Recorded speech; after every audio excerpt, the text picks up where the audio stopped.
Hello, Grégoire. How are you? Hey, Hamilton, how are you?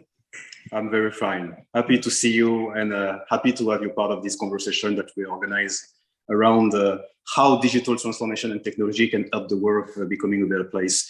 Maybe let's say a few words to present you, especially for those that we don't have the chance to know you yet. So, Grégoire Ferre, you are leading the global digital transformation as Senior Vice President in charge of the cockpit of the future and also in charge of digital transformation and artificial intelligence at Faurecia. And of course, you will take a few minutes to present us the company. Previous to that, you was leading the innovation for manufacturing and supply chain at Faurecia also as well. And you have held other key roles and executive role within Alex Partners and Renault.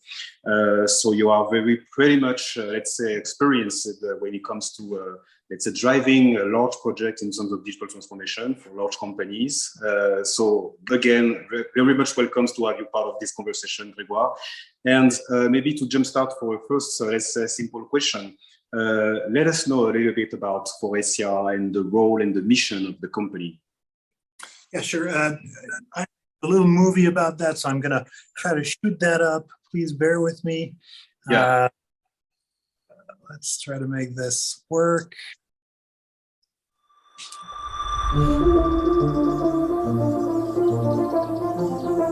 At Faurecia, we shape safe, sustainable, advanced, and customized mobility.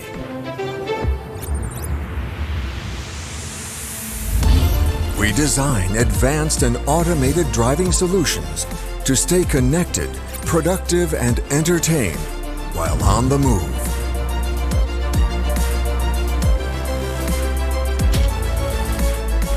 We offer solutions for customized, aesthetic, and emotional experiences.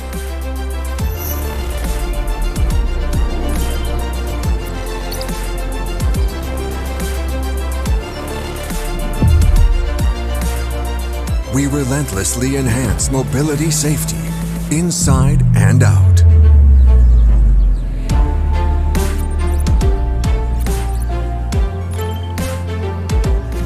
We frame everything through the lens of sustainability.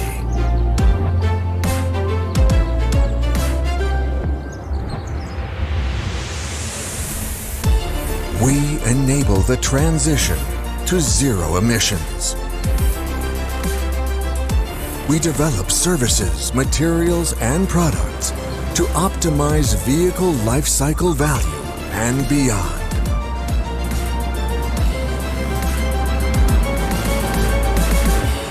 We inspire mobility. You can see me again, right? Yes, I can see you again. That's a very refreshing and inspiring presentation of Faurecia. So very to the point around sustainability and the stakes around mobility. What is basically, from your perspective, the key aspect that illustrate the role of Faurecia when it comes to driving digital for good and taking into account, of course, the huge grand challenges that we have in society.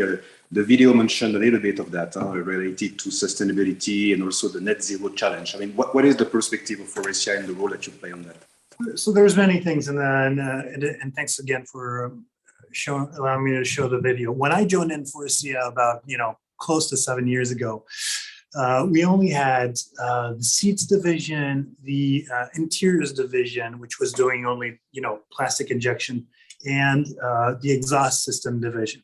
So basically tubes deriving fumes outside. Yeah. So what we're going to talk about right now is not just how we do digital transformation today. It's also the journey about how we transform this really hardware company into a much more advanced company with divisions that provide the future for mobility, both on the software side and on the hardware side with hydrogen or battery electric vehicles. So that's really where we're at. I think if you to answer more directly your question, I think in the evident answer, there's mobility is going to be electric going in the future. So we have created, and we're very big into hydrogen-powered propelled vehicles for trucks, for buses, and at some point for cars. We are also very big on digital and on how digital brings comfort, safety into those new ways of looking at mobility. Mobility is in the future not going to be consumed in the same way as it is today. Consumers are not going to all buy a car. They're for some, of course, going to keep on doing that, but others will just not buy a car. They will download on their phone an app which will allow them to go, from point A to point B with 2-3 different ways of mobility, either their feet or shared rides or subways or trains or even planes. And the way you actually make this happen, the way you structure all of this is through digital. It has an importance because, of course, it allows us to be leaner and more able to comply with tomorrow's way of living. It also is extremely important because anything we do has to be traced with data. The data is going to allow scope 1, scope 2, and scope 3 milestones for CO2 emissions for our company to be traced. If you don't have any data, either on the production side or on the product side, you can't actually provide the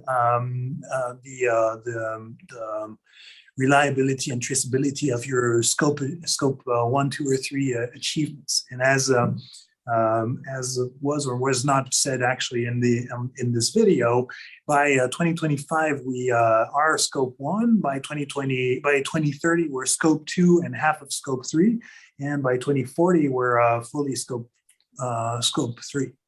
So that means that we have to engage now in securing that every way we produce our cars, our car parts, and 1 out of 3 vehicles in the world has a Faurecia part.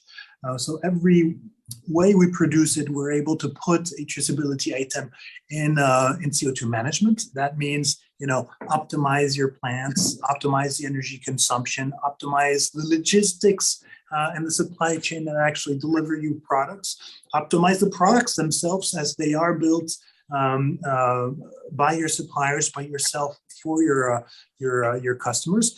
And also, our products are more and more, and you've seen this in the movie, our products are not hardware. They're a mix between hardware and software, which allows us to go into the life cycle of the product and make sure that we actually can trace its usage and achieve the scope 3 targets.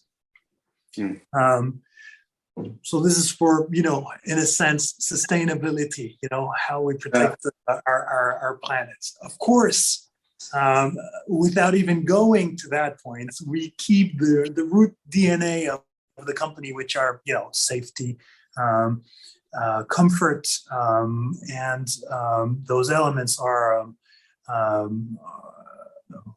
with the systems like ADAS systems, autonomous driving, or systems that guarantee through software that we have a better understanding of the environment of the vehicle, and that we have less crashes, have a better way of driving, have a better way of seeing things. All of this actually provides not just a better comfort for the user of the mobility or the driver, if he's actually driving or she, but also safety for the people inside the vehicle, safety for the people outside the vehicle. That's very interesting. Thank you very much, Grégoire, for this, let's say, high-level overview. And listening to you, I was thinking around this is very, let's say, kind of a big ambition that you're, let's say, running with those type of, let's say, new, I would say, services, product, etc., that incorporate new requirement in a way to achieve the net zero objective, etc. Of course, I can imagine that it has a kind of a, let's say, structural impact within the organization. When it comes to, let's say, organizing the factory, when it comes to, let's say, the processes that you rely on. Tell us a little bit about this, because I can, let's say, assume that, let's say, the people that are around you working together to, let's say, build that ambition, they have been, let's say, embarking a kind of a digital journey, or let's say transformation journey, or both of them. And so, of course, it is also an adventure within the adventure. So, what is the let's say the shaping of that journey, and what is, let's say, so far the perspective of this experience trying to achieve this new type of services and product with more sustainability and trying to achieve the net zero objectives? Yeah, so you're right. I mean, transformation is a journey. An organization actually adapts to a context and a maturity level to within that journey. And so the way we're organized right now and the way we were organized a year ago or 2 years ago are different than 5 years ago, and are different from the ones that will be tomorrow. If you look at how we've done what we've done it in two ways. I think there's a first path, which is external. So as we have understood that software was mandatory in our product, in order to elaborate systems of systems, in order to elaborate this promise that was just shown in the video, we simply bought companies. Okay, so we went into an M&A activity, and we purchased structures and organizations who had this into their DNA to allow us to grow more as a software company. That doesn't make us software. It makes them software, but it doesn't make us as a whole software. Yeah, so yeah. So the journey of mixing this software culture is really ongoing. On the product side, of course, the people who do ADAS are different from the people who do seats, and they will not mix. But the culture that make this agility, the culture that require agile development, that is so, to be honest, so mandatory right now. If you look at the COVID crisis, the electronics crisis, the other crises that were the supply chain crises that we're facing, and the ones that we're going to face with inflation and everything, they all dictate the same thing. They're all telling us that the cycle times that the auto industry was facing, which were 3-4 years long, sort of, those are in the past. Now the cycle times have a shorter time span, and we have to be able to adapt and be resilient and structure our organization and our objectives according to those newer disrupted environments. Of course, maintaining the strategy overall, etc. Methods like OKR, objective key results, that are deployed in companies like Google and etc. Are methodologies that we're trying to deploy through the organization at Faurecia or Hella. But on a more practical way, the projects that transform all our daily lives in the cost perspective, so not on the how do I change my product, but how I change the way I build my product. So the engineering, the manufacturing, the supply chain, the purchasing, even finance and HR. If we are able to digitalize and bring digital transformation to those functions and to kind of like progressively also break those silos in between, we actually bring this mentality, the software mentality, to the company and change the people within, so they adapt in a better way to the products and to the software that we actually push into our products. think that's absolutely key. The journey we've taken, of course, is not just, I mean, if you look at digital, it is facilitated by having Microsoft Teams or equivalents, because it allows us to work in environments which are, right now disrupted even physically. But the way we've actually deployed our digital transformation and the way we've organized ourselves has varied across the years. If I look at 5 years ago when we started this, honestly, digital transformation was a big word. It was a trend. It was a big idea. We had the consultant come in and say, "Hey, you need to do this and that." And what we did is transform this and that into what is feasible for us, not what's feasible in the absolute essence, what we should do in absolute. That's good to know, but that's not necessarily what we can do.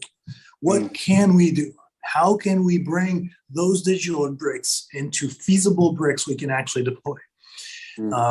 And to be honest, what we tried to do is not call those bricks digital. So we call them advanced automation. We call them DMC. It's a name of a tool. It's a track and to just put data on production and OEE. It's a certain number of elements. Like we even did augmented reality to accelerate training of operators on the shop floor. Attacking this through several, not too many, but several tracks that were less digital trendy and more very executable was key, because they allow the people in the company to understand what you're talking about.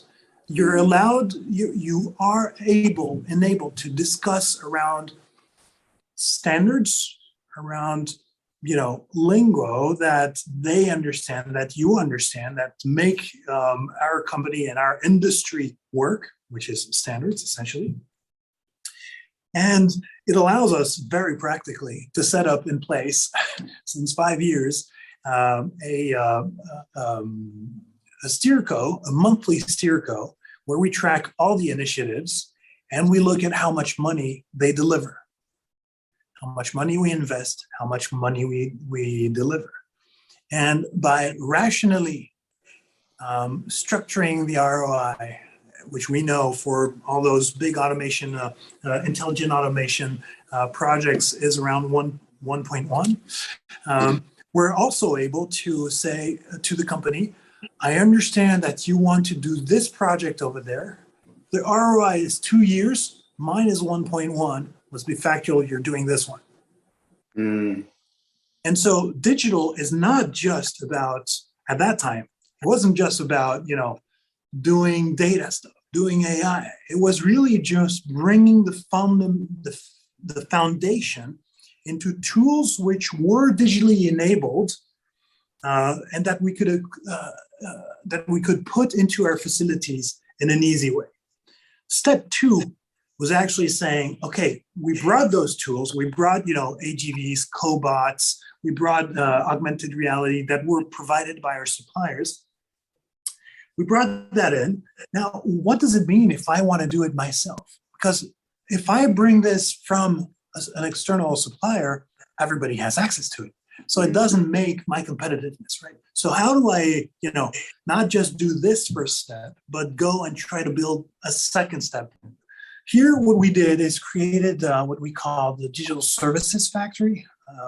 At that time, of course, we were very much around manufacturing and supply chain. The Digital Services Factory, and what we did is I created two departments. We decided to have 2 departments. Yeah. One which was based on doing very good things and trying to generate value out of existing data.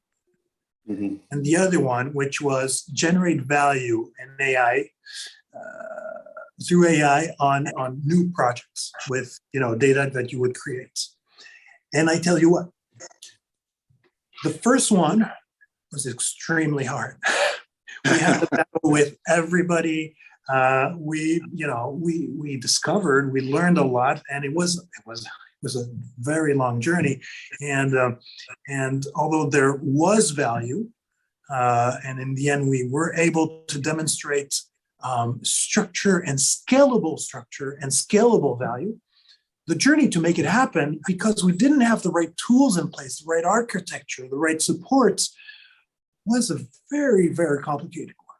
And because if you want to make value from data, you need to have much more people work together.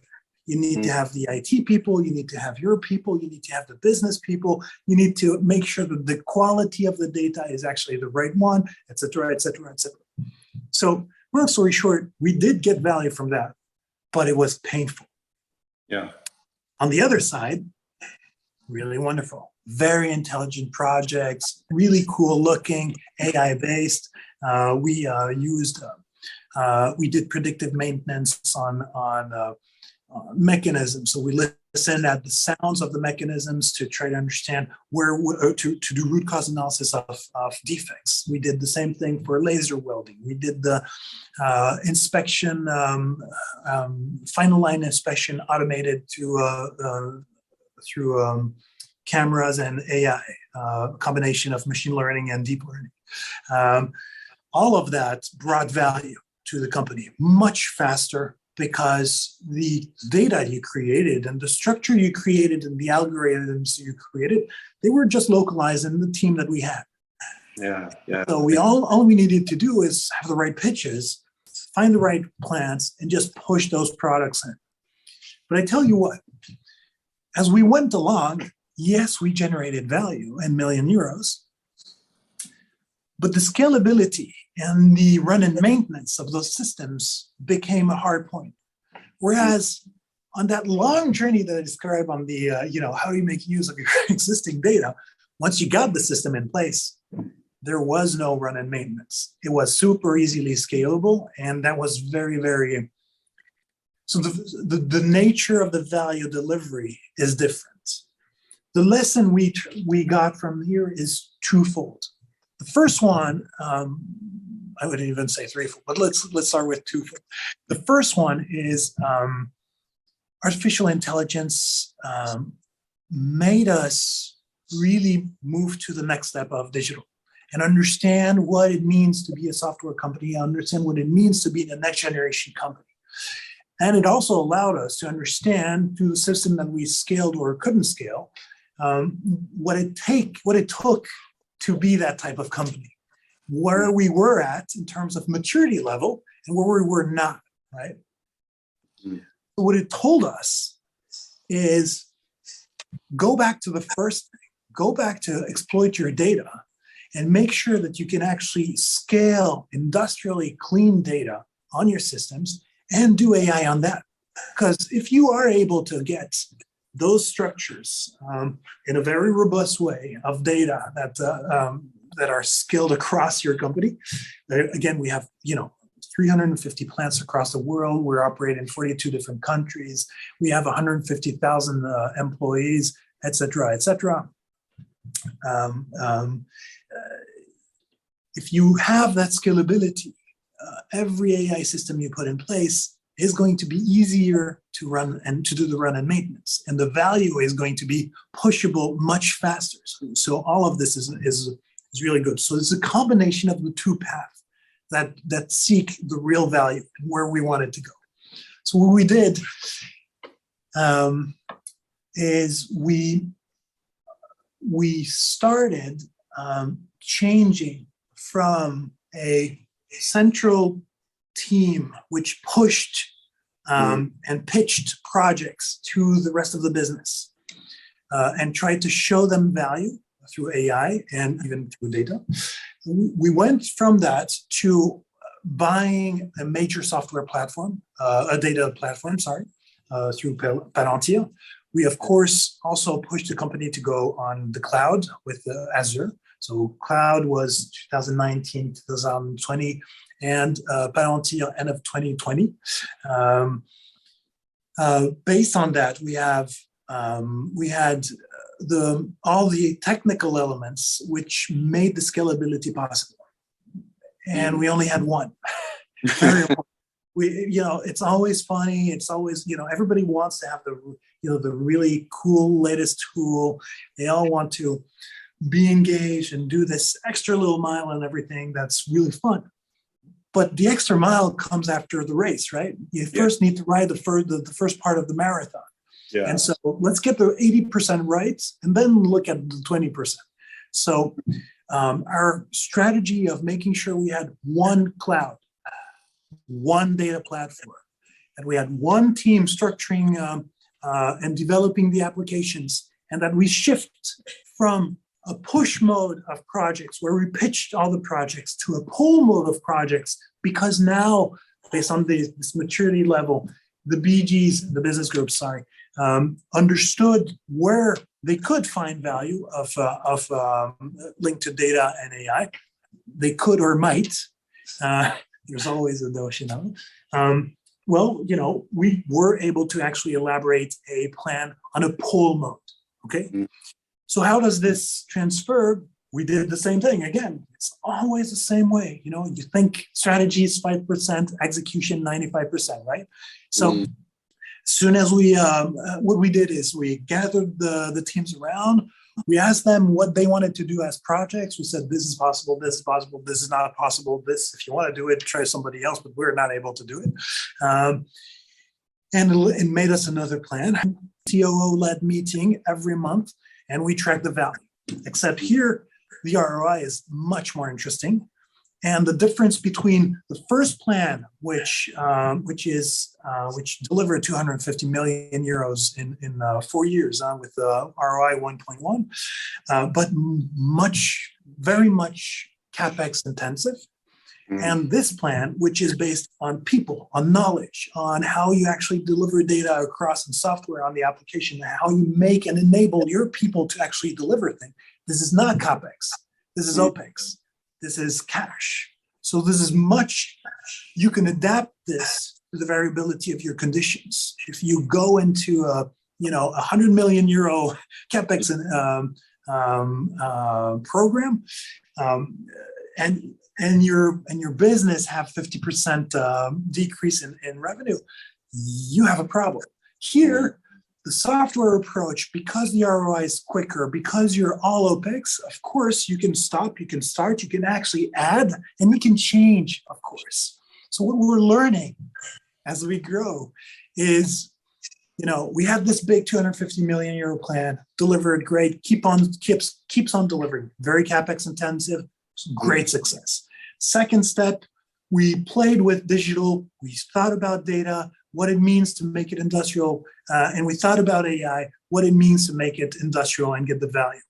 Step 2, with this major digital transformation thing, again, 3-digit plan, higher than the first one, which we started last year, which is well underway. Here, it's a pull mode from the business groups instead of a push mode. It's ROIs, which are shorter. It's a OpEx delivery capability instead of CapEx. And so it's much more agile into the way we go into and look at the future, which means you can try things.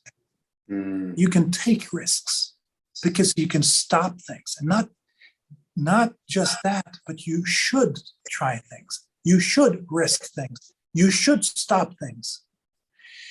In the past, when you go for investments, again, with CapEx, you have to be 150% certain that it's not going to fail. And if it does, that person who was the head of the program, he has a problem. Here, it's not the case. Here, because we're software, we go and try risk. And the person we're not going to be happy about is the person who's not going to stop a project to shift and put the resources in something that generates more value.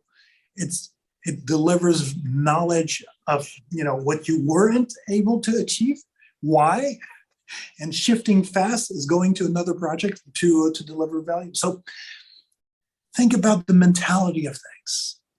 So it's completely changed. Exactly. The mind, it's a complete shift of mind. And I'm going to add one last thing to that. The first plan, the digital transformation phase 1, manufacturing supply chain only. Second plan, we go manufacturing, supply chain, purchasing, finance, engineering. We even have projects with HR. So we're going across every portion of the company. And in the soon steps, we're also going to take the data coming from the clients to actually optimize our products going forward. So what I'm describing is a transformation within, because of this big platform that we have within, and it's also a transformation on the side with our products, because the capabilities we bought, because the systems and the know-how and the way and the place we want to be tomorrow is engaged appropriately. And because we did that, we are defined in a different way. That's a very good story. And I mean, I was thinking around, let's say, all the different challenges that you went through, because I guess that with such a plane, it has been a kind of a challenge in terms of change also as well within the company, within the organization, taking into account what it takes, right, and to articulate and execute those processes that needs to deliver value, that needs to deliver, let's say, the efficiency expected. But at the same time, you need to change it, right? So there is still, let's say, something that needs to be run, even though the store is in, let's say, is building in own shape. So very, very interesting to let's say navigate through that journey, Grégoire. And my question based on that would be to say that upskilling and reskilling, I guess, has been part of the game, has been part of that journey, really, because let's say moving from a kind of a product company to a software company, and you clearly illustrate with the example and the journey that you went through. It is a kind of a challenge, a human challenge also as well, because employee, colleagues, etc., but they need to incorporate and to integrate some new skills. And it also shapes a kind of a new mindset, and you clearly describe this. What has been, let's say, the approach to structure and, let's say, be a kind of enablers toward, let's say, the different colleagues, employees that are impacted, in order to make sure that they, let's say, are well onboarded when it comes to the upskilling and reskilling type of challenges that they have to, let's say, handle, at least individually, but probably also at, let's say, team level. What has been, let's say, the way to approach that? So first, we're not done with our journey, and we're not yet a software company. we're pushing and pushing. So that's one comment. Second comment, upskilling. Well, I would say,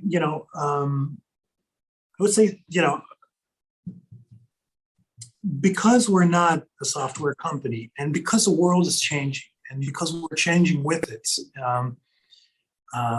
what we decided not to do is to have a very ample theoretical plan that we could deploy as, very like a professor would in a class, and that people and students would just follow.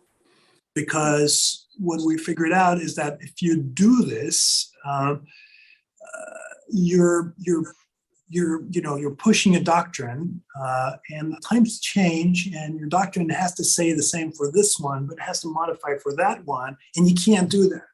And you don't have the flexibility of adapting to the context and making the value happen. And if that doesn't happen, then very soon your digital initiative is not a value creating initiative. It's actually, a value destructive initiative. And even if it is creating money, the people aspect of it is being a hurdle, and no transformation happens without people, right? Definitely.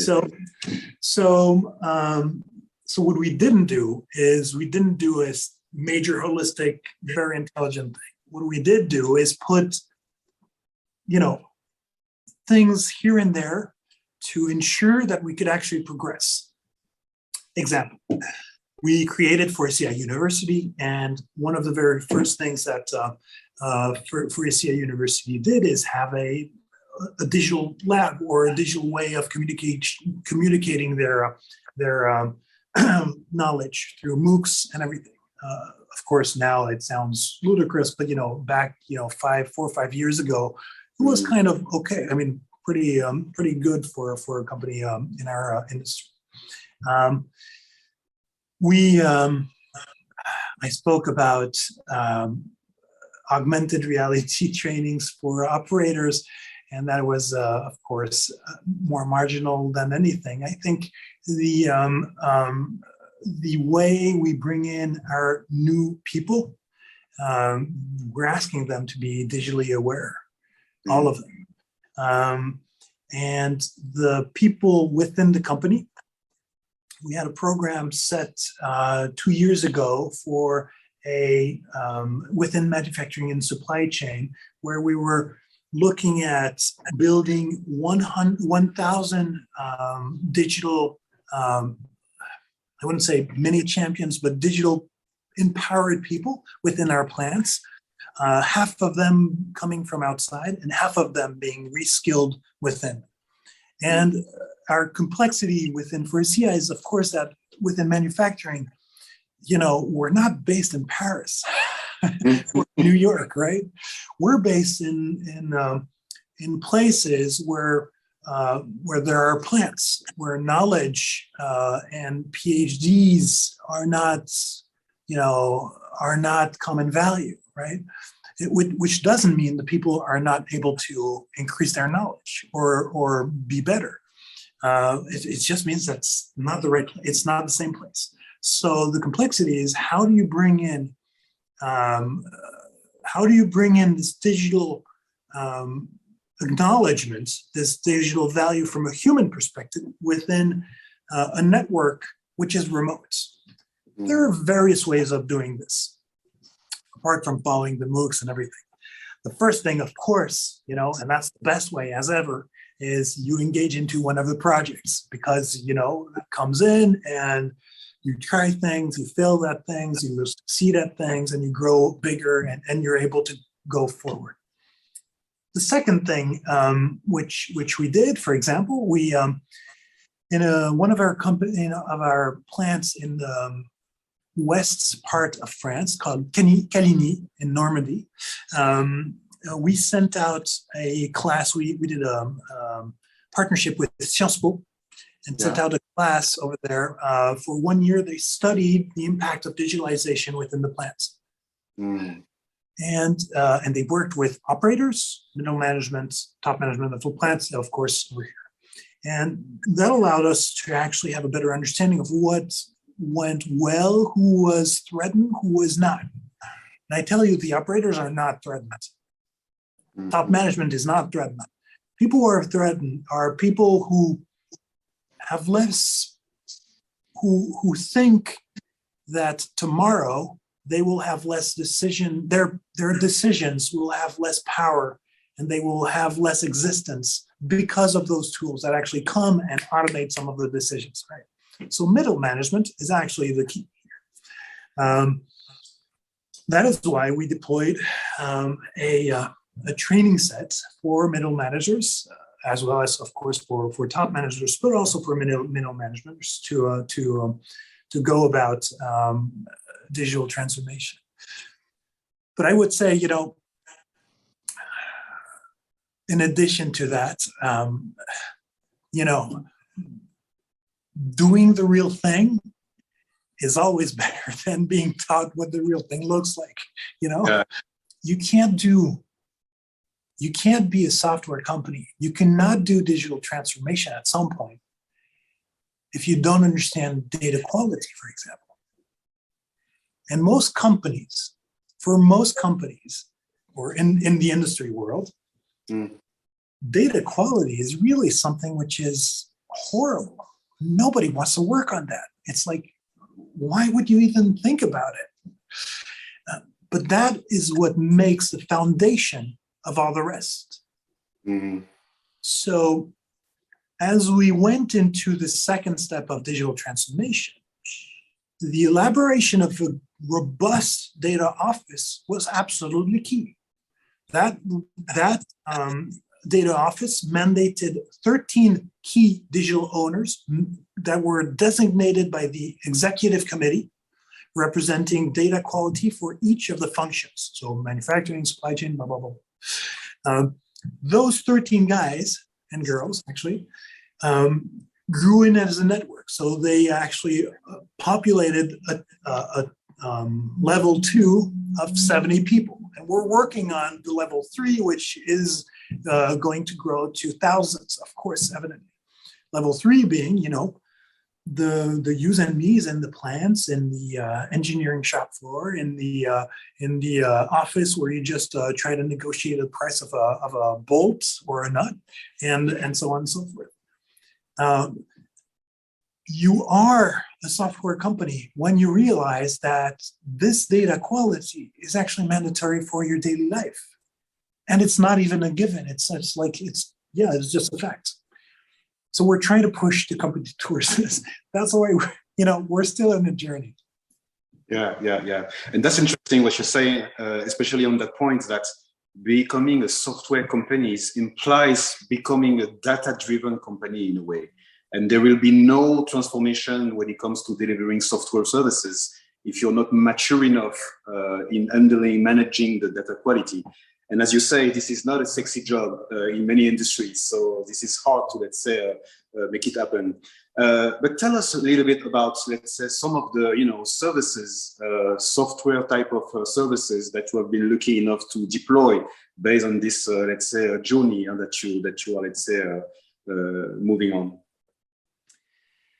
So, we within I led a team called Cockpit of the Future, as you mentioned earlier, and within the Cockpit of the Future, either me as a DSF working for my predecessor or myself working for myself. My team's working for COF.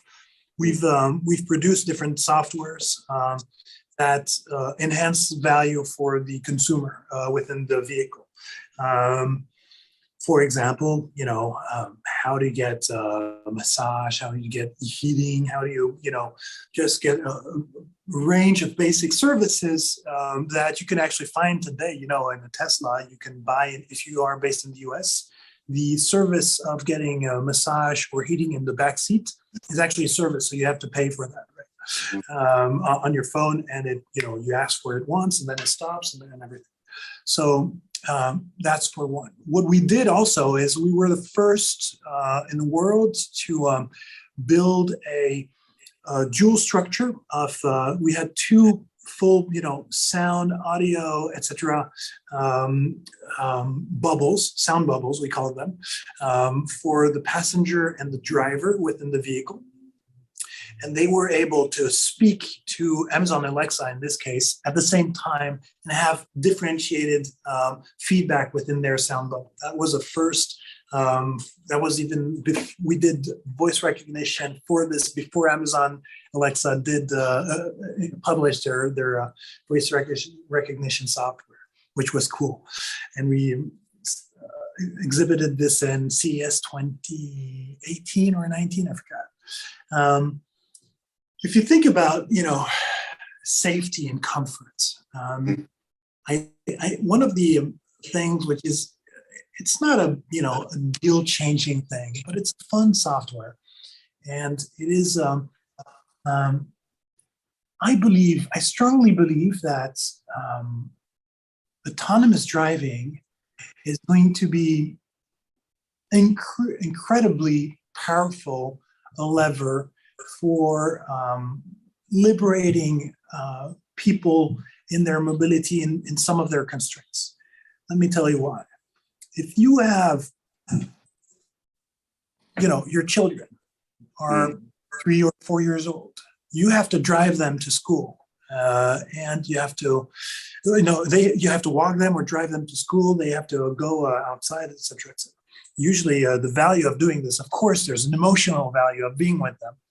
But very transparently speaking, if you had a pod, an autonomous pod in which you actually placed them there and they went to the school and that pod did the same thing for others, it would actually be the same thing. Now, that translated to elderly people.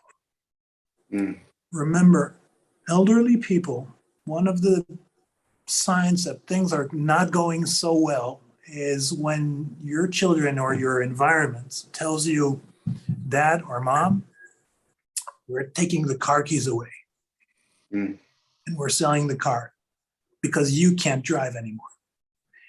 That is one of the steps that tells you that is not a good news step, right? Now, autonomous driving is going to take this away. Before you go to that step, there is an entire array of comfort zone which we can enhance through software. And that's what we're actually starting to build here. We are producing technology which is adapting to the person who's driving. So, for example, you driving or your father driving, the elements on the screen, the colors on the screen would adapt to make the comfort for you and for your father the same, even though what you see is different. So comfort through software and allows, of course, better security and safety, because if you see what you have on your dashboard, what you have to see in your environments, then you don't, you're not a danger to your environment, of course, and that's that. There's a software which is going to be mandatory in Europe, starting in 2025, which is called Driving Monitoring Systems, which is a camera that you actually put in your vehicle, and it monitors the driver to look at it, at the fact that he's either inebriated, he took some alcohol, or that he is sleepy. This is coming out in Europe 2025, and it's going to come out afterwards in the rest of the regions of the world.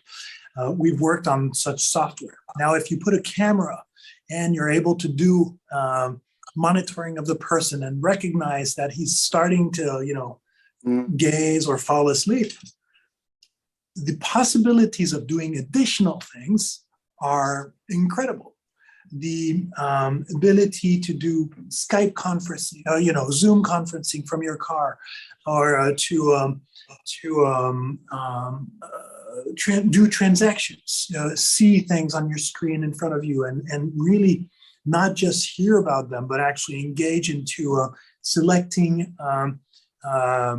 things to buy or to sell, or just to select and converse and be with your community of same like-minded people. That is there's a vast array of things that we can actually build over here. I think what we also did, for example, is we with Microsoft 3 years ago, CES, we did the world premiere. We embedded their cloud gaming platform inside vehicles. Here again, so the driver and the passenger and people in the back actually could each have their own driving experience within the hardware of the vehicle. Again, here trying to bring in some notions of safety, but also personalization. As we go forward, software and hardware are going to be mixed, because because to be honest, it's great to play on a video game on that, but it's even better to have this big a screen and to be connected, and to be connected to the rest of your community, and to be able to share this. So the hardware parts and the modularity of the hardware part is going to go with the software part and deliver value and we're building this as we go. That's very inspiring, Grégoire, very inspiring. And listening to you, I was thinking around the possibility also as well between what you, let's say, are building so far in order to, let's say, shape, advance the mobility, what will be the mobility in the future. And for example, some other industry like healthcare, I guess that, taking the example that you was explaining related to, people driving his car and starting to, let's say, falling asleep. There is maybe some possibilities or opportunities, right, to, let's say, imagine some new services connected with some healthcare industry or whatsoever. This is some type of thing that you, let's say, start to explore. Of course, there's two places where you spend some time pretty much in a fixed environment and not too mobile. It's your bed when you sleep, and your car. And pretty much, a lot of the population actually does this. And every day you go to sleep, and every day most of us take your car, and that's it. If you are a healthcare provider, or if you want to get data on your body, on who you are and how you age, or how you are sick or not sick, the car and the bed is the best place to do things. Of course, when you're sleeping, it's not easy because, of course, you're not alert. You don't follow, and your body is actually pausing, doing a pause, which makes the car the ideal setup to do just healthcare monitoring. Mm. So yeah, absolutely. Now, I've met startups that look at the way you speak and detect variation in intonations, and then and they can, that's the promise that they had at the time. They would try to depict the speed. One, if you were Alzheimer potential, and two, the speed of the progress of the disease. Now, for us as an automotive, tier one provider, this is not our business, obviously, and the niche that this represents is not necessarily how and where we want to push our business. But if you look at the way the world evolves, companies are going to be more and more ecosystem companies. We are not, sole entities not working with the rest. So we're working, of course, with our customers and our suppliers. But as we go forward, the data plans that they're going to push in will reach a limit, and we'll all want to bring in leaner value, better value for a leaner price to our customers, which means that we're all going to start mingling together, bringing down the frontiers of our own companies, which means that there are opportunities within the ecosystems for those startups actually grow in and push in those elements, and the healthcare system to push that into to the automotive environments. Absolutely. No, definitely a good point. The ecosystem companies, I think this is, of course, the companies of the future. And again, based on all the opportunities that you can, let's say, bring thanks to managing the data, the more, let's say, mature you are part of a well-managed ecosystems, and the more you can also have, of course, I think, a great opportunity to triangulate and to aggregate much and more, let's say, data.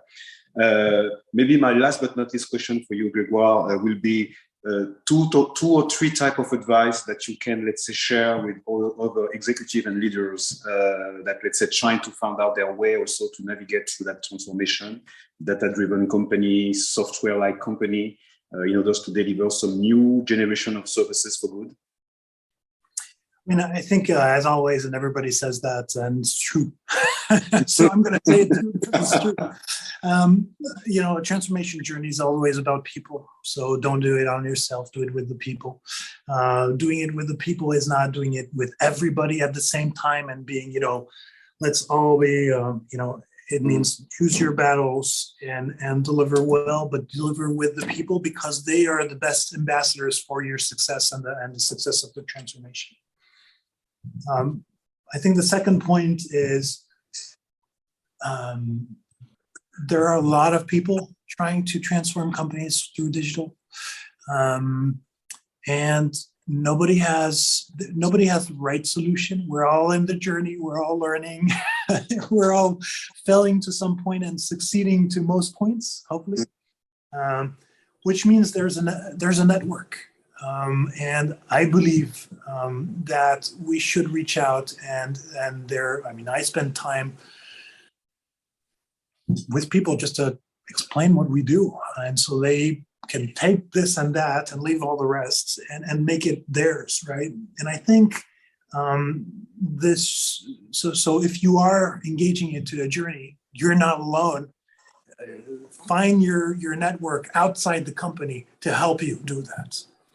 And they don't need to be consultants. They can be, your peers in other places. They can be bosses. They can be whatever. But you should have a network of people that you can rely on and ping pong your ideas and do this sparring partner thing. The last point I think is we all want to be at the end of the journey, but it's not possible. Right. Going to the end of the journey in one day is just not possible. So I think what is important that you should do if you are engaging into this journey is to try to understand the end game, know your company and its philosophies, its DNA.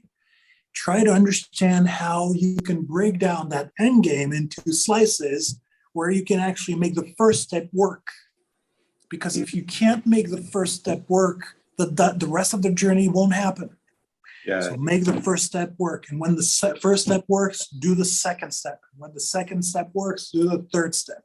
And try to find those points where you can actually pull your company in its maturity upwards with value and with the people. That journey can change. It doesn't matter if it does. Honestly, it doesn't matter. I know that my digital transformation plan, phase 2, the projects I have planned for next year, they're not gonna all be there. We're gonna pivot them, we're gonna change that, and we're actually gonna get more value doing that than not. What's important is that there is a plan and that it delivers. So yeah, that would be my 3 main advice.